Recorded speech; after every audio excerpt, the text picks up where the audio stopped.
I've been waiting to get to this section of the book because it's one that really stuck with me and I took to heart and I implement after the first time that I read it. Traffic Secrets, pages 140 and 141. Becoming a producer of social media content, not a consumer. It might seem kind of harsh, but I 100% am behind this principle and implementing it. I think if people realized how much time they waste on social media, it would be very eye-opening for them.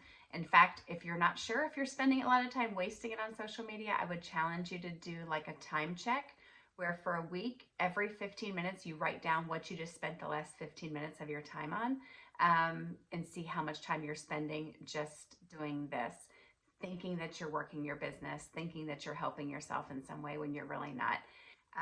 I honestly occasionally will see the very top thing in my feed, but besides that, I really only follow about really my sister. That's about it. I didn't unfriend everyone as Russell suggested. That seemed a little bit harsh. But what I'm doing is I'm having all of my Dream 100 be the See First section. So I have them at the top so that I can learn what they are doing that is working. I can see what is working in the market. I can learn techniques. I can become visible on their, like in their world. They're going to start being aware of me because I'm commenting on their stuff so much, instead of commenting on, like, you know, my cousin that I haven't seen in 15 years who has no interest in business or health or anything.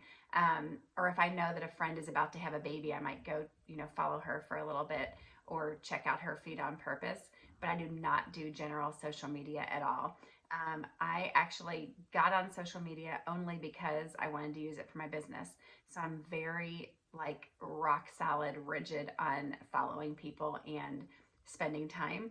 It is such a time waster. If you love it and it's like your thing that you want to do, I would say don't allow yourself to actually like play on social media, which is what I would call what most people do, even when they think that they're growing their business, until you have gone through all of your Dream 100. Like if you say, I don't have time to do my Dream 100, but you have time to comment on your neighbor's new puppy, I mean, I get that that kind of crosses over like you want to be social, but think about like who are the 10 people in your life maybe that you love the most and really want to see what are they doing every day. You really care what they're up to. Probably it's not more than 10. Put them at the top where you're going to see them.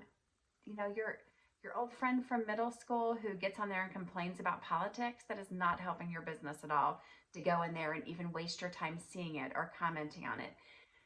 Clean that part up, and I think you'll be amazed how your business will change when you're intentional about what you are spending your time on and what you're putting in your mind. A lot of it is garbage that's not furthering your business.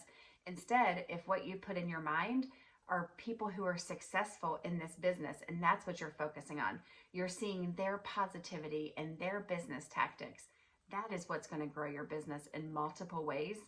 So I am 100% behind this. I'm still in the process of doing it, but I am 100% doing it. I no longer scroll at all. I mean, every once in a while, maybe once a week, I'll catch myself and I'm like, oh my gosh, I just lost 10 minutes of my life. I will never get back. That did not help my business at all. But I'm very, very intentional. People will ask me all the time, well, did you see that post? Like, no, I don't know. Unless it's someone who is like a very close friend or my sister, I'm not following people or keeping up with what they're doing at all unless it's helping my business, because that is what I'm on social media for. I could tell when I got to this section I was going to get a little bit on a soapbox. I actually was talking to Rebecca today about this very thing. I didn't know that it was in today's pages, and I was like, oh my gosh, I'm going to go off when we get to this section of the book.